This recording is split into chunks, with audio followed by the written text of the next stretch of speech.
Hello friends and welcome to improve learning with Aditya. दोस्तों आज मैं 1, 2 और 3 सितंबर की जो टॉप करंट अफेयर्स के क्वेश्चन हैं वो मैं आप लोग के सामने लेके आया हूं। तो अगर ये वीडियो आप लोग को पसंद आती है तो इसे ज़्यादा से ज़्यादा लाइक और दोस्तों में शेयर कीजिएगा, तथा अगर आप लोग इस चैनल पर नए हैं तो इसे सब्सक्राइब करके बेल नोटिफिकेशन ऑन कर लीजिएगा। लेकिन उससे पहले दोस्तों, आजकल जो स्टूडेंट की समस्याओं को लेकर के ट्विटर पर एक मुहिम छेड़ी गई दोस्तों।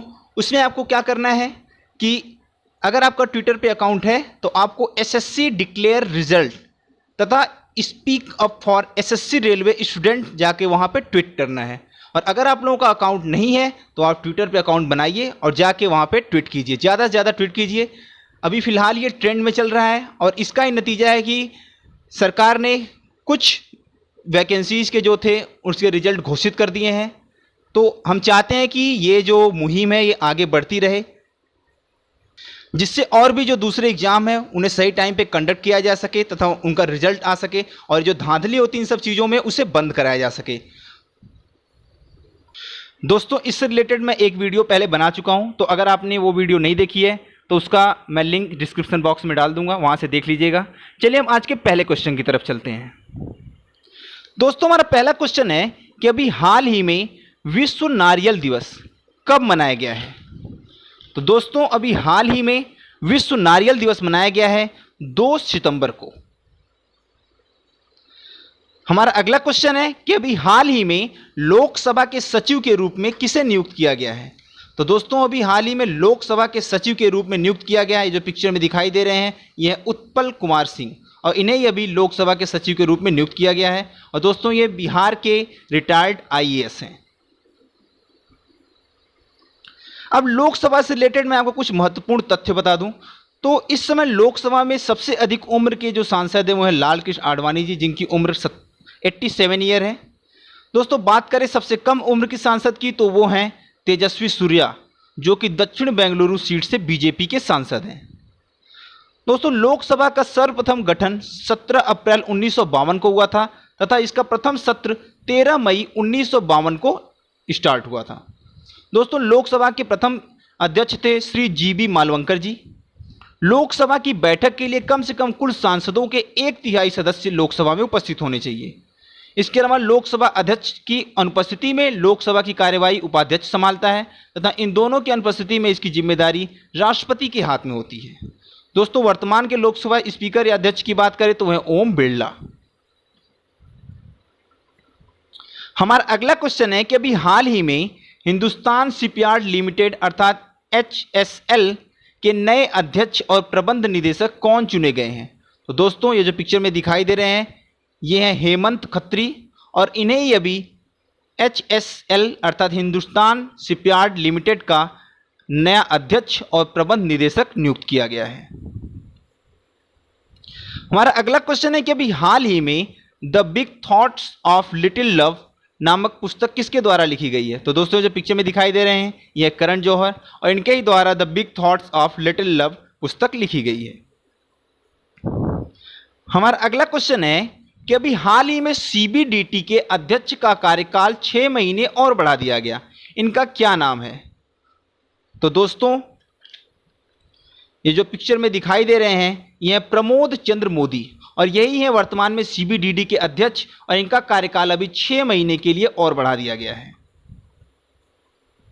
अब CBDT के बारे में आपको थोड़ा सा बता दूं तो इसका मतलब है केंद्रीय प्रत्यक्ष कर बोर्ड, और भारत के प्रत्यक्ष कर संबंधी सभी मामले CBDT ही देखता है। इसे राजस्व बोर्ड अधिनियम 1963 से यह अधिकार प्राप्त है। यह वित्त मंत्रालय का एक हिस्सा है तथा भारत में प्रत्यक्ष कर की नीतियों और योजनाओं के लिए आवश्यक निविष्टियां प्रदान करता है। दोस्तों इसके सदस्यों का चयन भारतीय राज्य सेवा तथा भारत की प्रमुख सिविल सर्विसेज में से किया जाता है। हमारा अगला क्वेश्चन है कि हाल ही में किस देश ने अपनी गिरती अर्थव्यवस्था के कारण अपनी चेक बुक डिप्लोमेसी को बदलने का निर्णय लिया है।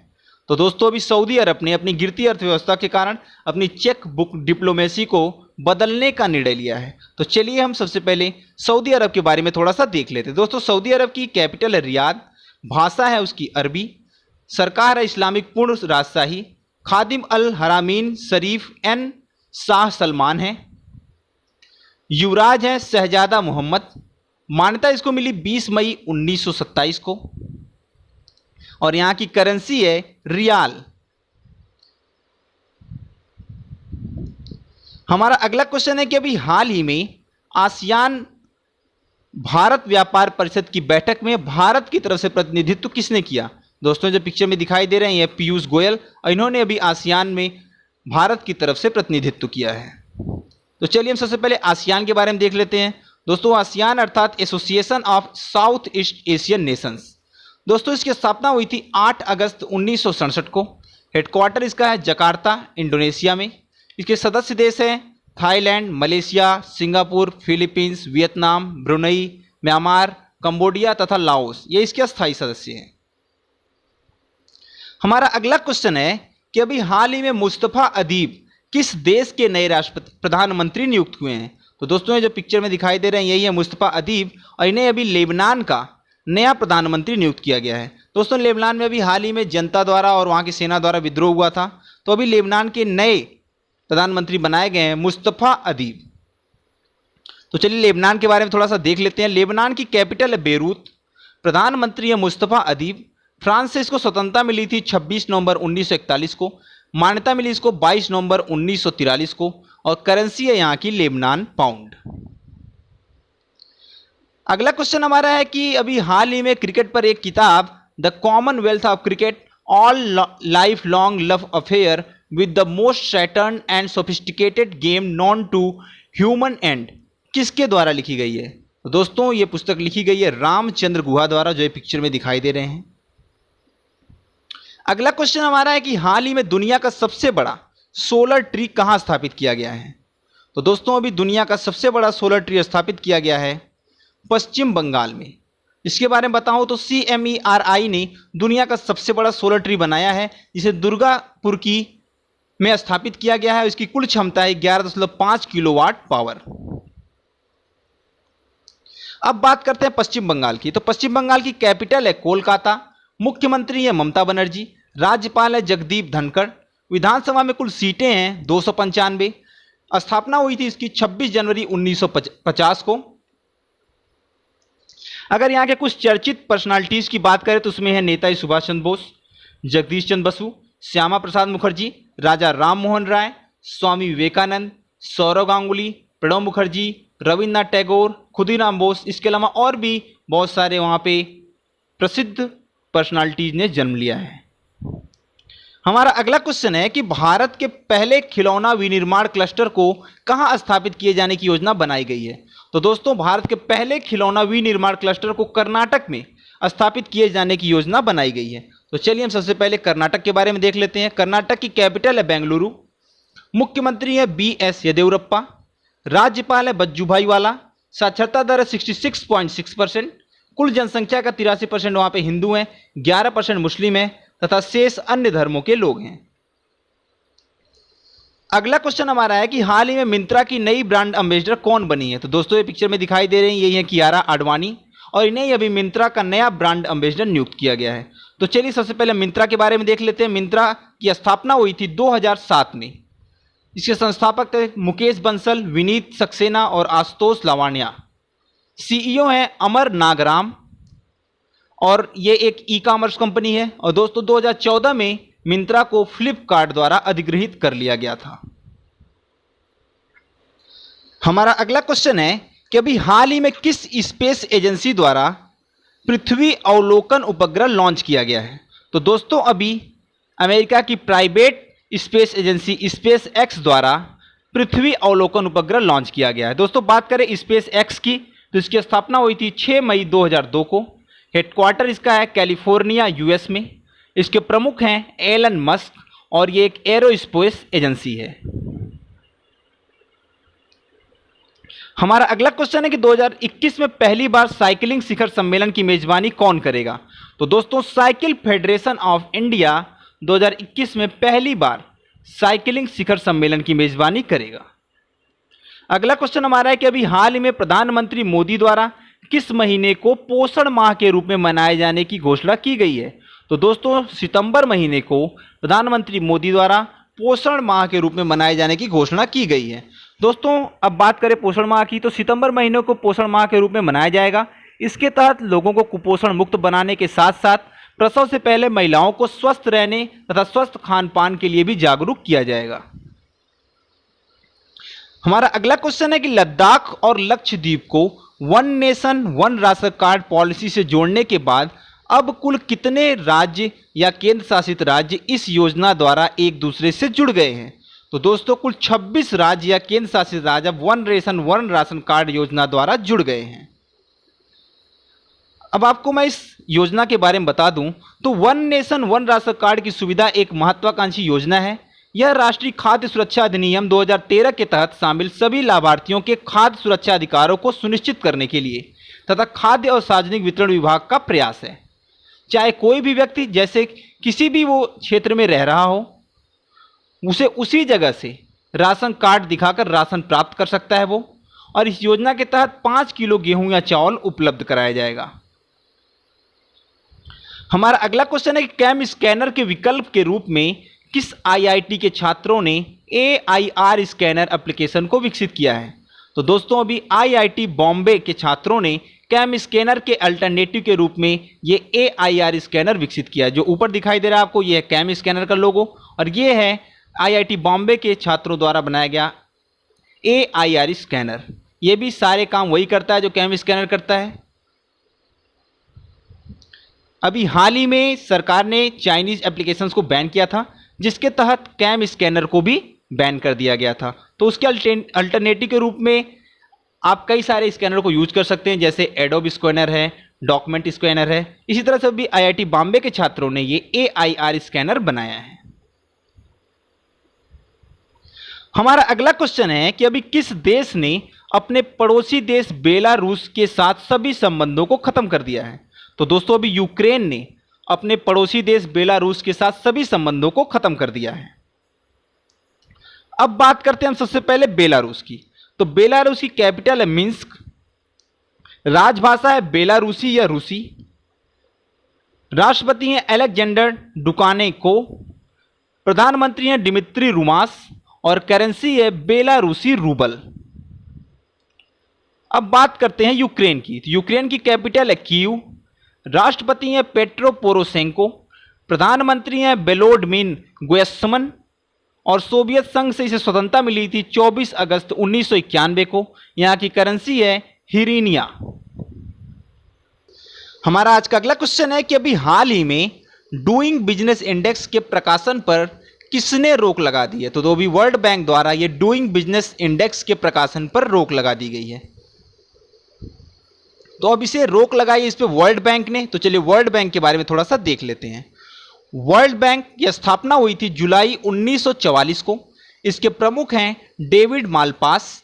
इसका हेडक्वार्टर है वाशिंगटन डीसी में, और ये एक मौद्रिक अंतर्राष्ट्रीय वित्तीय संगठन है। इसमें कुल सदस्य देश हैं 189। हमारा अगला क्वेश्चन है कि अभी हाल ही में किस राज्य में मेजर ध्यानचंद विजय पथ योजना की शुरुआत की गई है? तो दोस्तों अभी उत्तर प्रदेश राज्य में मेजर ध्यानचंद विजय पथ योजना की शुरुआत की गई है। बात करें दोस्तों मेजर ध्यानचंद का, तो उनका जन्म हुआ था 29 अगस्त 1985 को, और दोस्तों इसीलिए 29 अगस्त को खेल दिवस के रूप में भी मनाया जाता है, राष्ट्रीय खेल दिवस के रूप में इसे मनाया जाता है। इन्हें हॉकी का जादूगर भी कहा जाता था।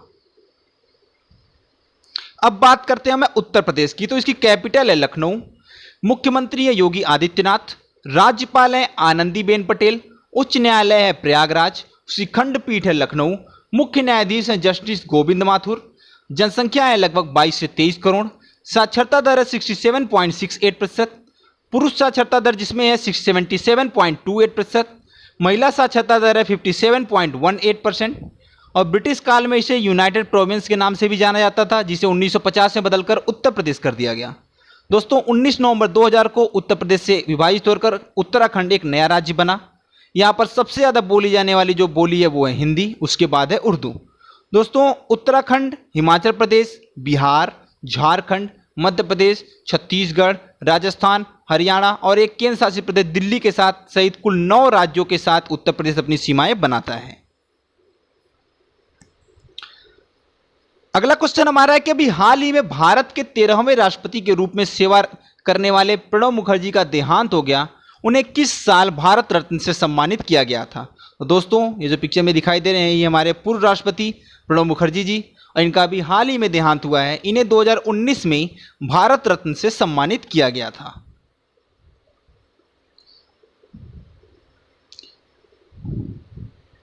अब दोस्तों भारत के राष्ट्रपति से संबंधित कुछ महत्वपूर्ण तथ्यों को आपको बता देते हैं। तो दोस्तों राष्ट्रपति को देश का प्रथम एवं सर्वोच्च अधिकारी माना जाता है। यह तीनों सेनाओं का सर्वोच्च सेनापति भी होता है।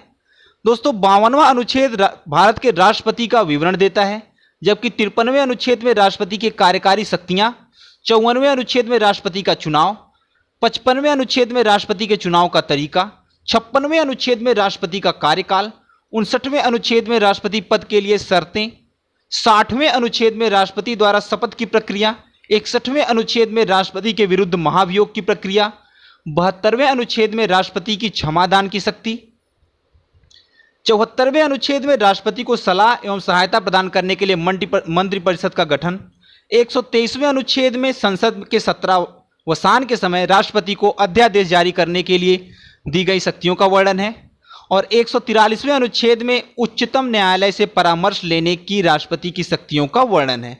तो इतना आप लोग कम से कम राष्ट्रपति से संबंधित जो अनुच्छेद हैं उसे आप लोग याद रखिएगा।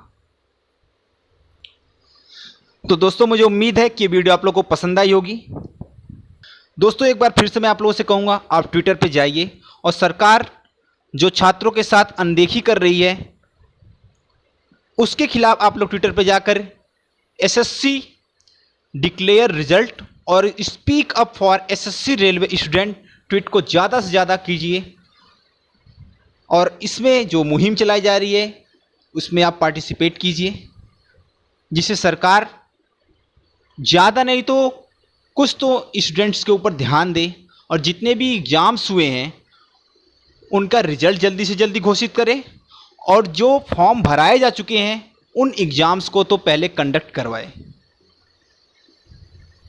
दोस्तों अगर वीडियो आप लोगों को पसंद आए तो इसे ज़्यादा से ज़्यादा लाइक और दोस्तों में शेयर कीजिएगा, तथा अगर आप लोग इस चैनल पर नए हैं तो इसे सब्सक्राइब करके बेल नोटिफिकेशन ऑन कर लीजिएगा। दोस्तों बेल नोटिफिकेशन ऑन करने से कोई वीडियो अगर मैं अपलोड करता हूं तो उसकी नोटिफिकेशन आप तक पहुंच जाया करेगी। धन्यवाद।